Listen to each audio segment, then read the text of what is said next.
সম্মানিত ভিউয়ার্স, আমি আল্লাহর নিয়ামতের সম্বন্ধে একটা কথা, ছোট্ট একটা ঘটনা বলি আপনাদের সামনে। যে ব্যক্তি অল্পতে আল্লাহর সন্তুষ্টি অর্জন করব, আল্লাহ তাআলা তার নিয়ামত বাড়ায় দিব এবং তার নিয়ামত বাড়ানোর পরে সে যদি সন্তুষ্ট হয় তার উপর আরও দেব। সুবহানাল্লাহ। এই যে আমরা গাছের পাতাগুলি দেখতেছি, এই যে এটা একটা ফসলের একটা ফল, এটা নিশ্চয়ই কোনো না কোনো রোগ বা উপকারের জন্য। এর মধ্যে অসংখ্য নিয়ামত লুকে আছে। তো এই দুনিয়াটা এমন একটা স্থান, যে স্থান এখানে সৌন্দর্য দিয়ে ভরে ফেলা হয়েছে। 18,000 মাখলুকাত আল্লাহ বানাইছে, তার মধ্যে 17,999টা মাখলুক আল্লাহ তাআলা শুধু মানুষের খেদমতের জন্যই বানাইছে। সুবহানাল্লাহ। এমনকি যারা জিন জাতি, তাদেরকেও আল্লাহ তাআলা মানুষের খেদমতের জন্য বানাইছে। জিন, প্রশ্ন করতে পারেন আপনারা, জিন এবার আবার কী কারণে কীভাবে মানুষের সেবা করবো? এরা তো থাকবে অদৃশ্য হয়ে, যে হ্যাঁ, অদৃশ্য অবস্থাও তারা মানুষের খেদমত করে। কিভাবে? যারা ভালো জিন তারা ভালো লোকের কাজেই সাহায্য করে, আর যারা খারাপ জিন তারা খারাপ লোকের কাজেই সাহায্য করে। যারা খারাপ জিন বা পরিজাতি, তারা ভালোটির লগে কুসংস্কার বা বিভিন্ন রোগ বালাই, বিভিন্ন রকমের তাদের মধ্যে যা আছে তাই নিয়ে এরা শয়তানি করে। আর যারা ভালো, তারা কী করে? তারা মানুষকে ভালো কাজে উৎসাহিত করে এবং তারা ভালো ফলাফল দেখায়, এভাবে সাহায্য করে, বা যে কোনো রকমের ফলাফলের মাধ্যমে সাহায্য করে। বর্ণনার কোনো শেষ নেই। তবে 18,000 মাখলুকাত আল্লাহ বানাইছে শুধু মানুষের, 17,999টা মাখলুক আল্লাহ বানাইছে শুধু মানুষের খেদমতের জন্য। আমার বলার আছে এটাই, যে আমরা যে অবস্থায় থাকি, আমাদের একটা কাজ খুব গুরুত্বপূর্ণ সহ করতে হবে। রমজান মাস ছাড়া এবং রমজান মাসের ভিতরে কাজ আর বাড়তি হয়। রমজান মাস ছাড়া একটা কাজ আমাদের দুনিয়ার কাজের পাশাপাশি করতে হবে, সেটা হলো নামাজ। আপনারা গাছের দৃশ্য দোলা দেখেন এবং আমার কথা শোনেন, যে নামাজ, 5 ওয়াক্ত নামাজ যে জামাতের সহিত আদায় করবে, আল্লাহ তাআলা তারে 5টা পুরস্কার দিবে। আল্লাহ তাআলা নিজেই ঘোষণা করছে। তার মধ্যে 1 নম্বরে হবে পেরেশানি রিজিকের অভাব হটাই দিব আর পেরেশানি দূর করে দেবো। 1 নম্বরে রিজিকের অভাব হটাই দিব আর পেরেশানি দূর করে দিব।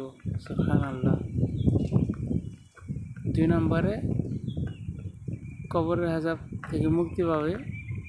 3 নম্বরে বিদ্যুতের আকারে পুল সিরাত পার হবে। 4 নম্বরে বিনা হিসাবে জান্নাত। এই 5টা পুরস্কারের ঘোষণা আল্লাহ তাআলা করছে নামাজের বিনিময়ে। আল্লাহ তাআলা জান্নাতকে মানুষের জাল ও মালের বিনিময়ে কিনে নিছে, এটা আল্লাহ তাআলা জানাই দিছে। মানুষকে আল্লাহ তাআলা জান্নাত দিবে তার জান ও মালের বিনিময়ে। জান, এটা আবার কি?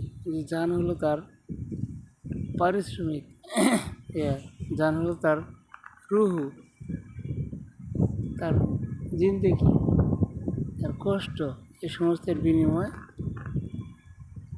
আল্লাহ তাআলা জান্নাত দেব। আর মাল, মানে যে সম্পদ সে উপার্জন করলো, যে সম্পদ সে কামাইলো, সেই সম্পদের বিনিময়ে তারা আল্লাহ তাআলা জান্নাত দেবে। আল্লাহ তাআলা নিজে ঘোষণা করছে। আপনারা মনে করেন না যে জান্নাতটা একটুখানি, না, জান্নাত যে কত বড় সেটা আল্লাহ ছাড়া আর কেউ জানে না। যে বলা হয়েছে যে একটা ছোট্ট ইমানদার যে যারা পরিমাণ ইমান নিয়ে দুনিয়া থেকে চলে গেল, তা জান্নাত হবে দুনিয়ার 10টা দুনিয়ার সমান। সুবহানাল্লাহ। জান্নাত এমন হবে যে 10টা দুনিয়ার সমান। এই দুনিয়াটা কি তার চেয়ে 10 গুণ বড়। সুবহানাল্লাহ। যে কোনো কিছু করে নাই, শুধু ইমান আনছে, ইমান আনার পর একটা ভালো কাজ করছে। ভালো কাজের মধ্যে যেমন যদি কোনো যারা পরিমাণ নেকিও থাকে, যাকে বিন্দু বলা হয়, সেই পরিমাণ ইমান নিয়েও যদি সে দুনিয়া থেকে যেতে পারে, আল্লাহ তাআলা তার 10টা দুনিয়ার সমান একটা জান্নাত দিব। সুবহানাল্লাহ। আর সেই দুনিয়াটা কেমন হবে? যা বইলা 2-4 ঘন্টায় শেষ করা যাবে না, দিন পার হয়ে যাব। একটা ছোট্ট ইমানদারের জান্নাত কত সুন্দর আর কত বড় হইবে। তাহলে বড় ইমানদারের জান্নাত আল্লাহ তাআলা কত বড় দিব, সেটা প্রকাশ করতে গেলে কয়েক মাস না কয়েক বছরও ফুরাইব না সময়।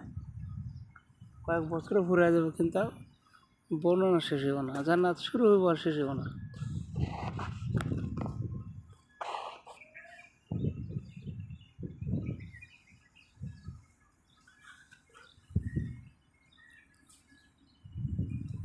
সময় সংক্ষেপ, আরও কাজ আছে। সংক্ষেপে এটুকু বলে দিই যে ভালো আলোচনা করতে গেলে সময় খুব তাড়াতাড়ি চলে যায়। যে 2 মিনিটের মধ্যে শেষ করতেছি, সেটা হলো যে একটা ইমানদারের জান্নাত এত বড় হবে যে ছোট্ট ইমানদারের যারা পরিমাণ থেকে বিদায় হবে ছোট্ট একটা ইমান নিয়ে, তাদের জান্নাত এমন হবে যে 70 থেকে 72 জন হুর তাদেরকে দেওয়া হবে। 70 থেকে 72 জন হুর। আর তাদের খানা এমন হবে যে যে কোনো জিনিস খাইব, যেমন আপেল, আঙ্গুর, ফল, আম, কলা, এটা সেটা নানান পদের খাদ্য দেখবো। এই দুনিয়াতে কী দেখছে তার চেয়ে হাজার হাজার গুণ বেশি স্বাদ এবং সৌন্দর্য। একটা পাখি আকাশ উড়ে চলে যাবো, পাখির বলা যে মনে মনে একটা চিন্তা করব যে আমি এই পাখির গোশটা খাইতে পারতাম, সাথে সাথে বোনা হয়ে তার সামনে হাজির। সুবহানাল্লাহ। আর যখন খাইয়া পাখির হাড্ডিগুলি এক জায়গায় রাখবো, খাওয়া শেষ, ওই হাড্ডিতে পাখি আবার উড়ে যাবো। সুবহানাল্লাহ। মাছের কলিজা, একটা মাছ দেখছে নদীতে লাফাইতেছে, কেমন হয়ে বসে এই মাছটা দেখা হলে কেউ বোঝায় মাছটা খেতে পারতাম, বোনা কাবাব। মাছটার সাথে সাথে তার সামনে বোনা হয়ে কাবাব হয়ে হাজির। সুবহানাল্লাহ। যখন খায় নাকি মাছটা, মাছের কাঁটাগুলি এক সাইড দেবো, সাথে সাথে কাঁটাগুলি আবার নদীতে চলে যাবে। সুবহানাল্লাহ। যে অসংখ্য নিয়ামত হয়, অসংখ্য নিয়ামত, যার বর্ণনা করতে গেলে অনেক সময় দরকার। ছোট্ট একটা বর্ণনা দিচ্ছি, এতে 9 মিনিটের মতো হয়ে গেছে। যাগুলো ভিডিও লম্বা করবো না, নিশ্চয়ই ভিডিওটা ইউটিউবে চলে যাবে, ফেসবুক তো যাবেই। আপনাদেরকে আবার এক সময় জান্নাতের বর্ণনা দিয়ে আমি আমার ভিডিও দেব ইনশাআল্লাহ। আজ না কাল বা আজকেই দেব, যে কোনো সময় পাইলেই দেব। আর ওই ভিডিওটা পাবেন আপনারা রাত্রে। এখন যেটা দেখতেছেন, এটা কিছুক্ষণের মধ্যে আপনারা পেয়ে যাবেন। তা আশা করি ভালো থাকবেন, সবাই সুস্থ থাকবেন। ভিডিওটি ভালো লাগলে লাইক দিবেন, কমেন্ট করবেন, শেয়ার করবেন, আর ফলো দেবেন বেশি বেশি। আর ইউটিউবে সাবস্ক্রাইব করবেন আর লাইক দিবেন। ইউটিউবে সাবস্ক্রাইব করবেন, লাইক দিবেন সবাই। আর সবাই ভিডিওটি মনোযোগ সহকারে দেখবেন। গাছের পাতা নড়তেছে, তারপর আমার কথাও চলতেছে, সে কথাগুলি শুনবেন ইনশাআল্লাহ। আশা করি আপনাদের ফলাফল ভালো হবে, আর আপনার মাধ্যমে আমারও আল্লাহ কবুল করুক। আমিন। ওমা ইল্লা বিল্লাহ। আসসালামু আলাইকুম ওয়া রাহমাতুল্লাহি ওয়া বারাকাতুহু।